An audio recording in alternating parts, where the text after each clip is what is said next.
Let's talk now a bit about how to wire up events to your page class. So we looked at one way in the example I showed you earlier of wiring up the load event by overriding a virtual function. And this is a technique you can use for all of the events that are defined in the page lifecycle. So there's a corresponding virtual function, just like you see here, for each of those events. And the naming is simply the prefix on with the actual event. So there's on init, there's on pre-render, there's on load, there's on load complete, etc. This is so one technique you can use. If you're working in Visual Studio, however, that's not the standard technique you'll see. The standard technique is the one you see on the bottom down here.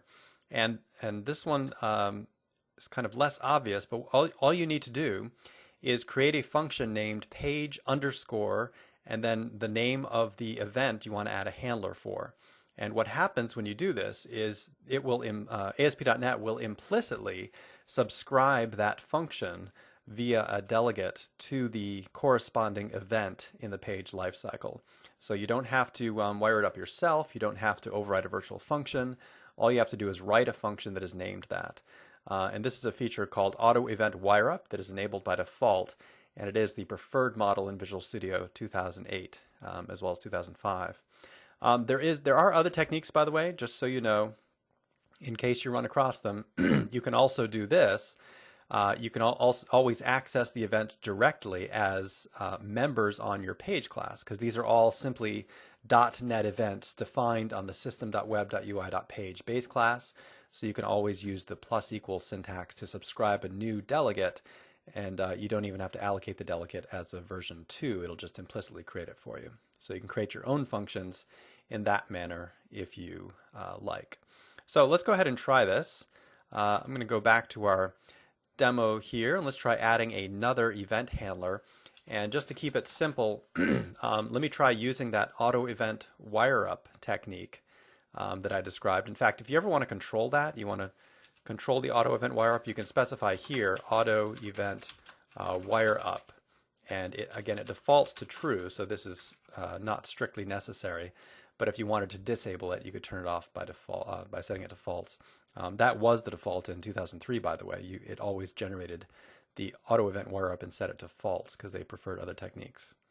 So once that is set to true, and knowing that it's set to true, we can create a protected function. It must have the right signature. Void, call it page underscore, and let's do load complete. So the one that comes right after the load event.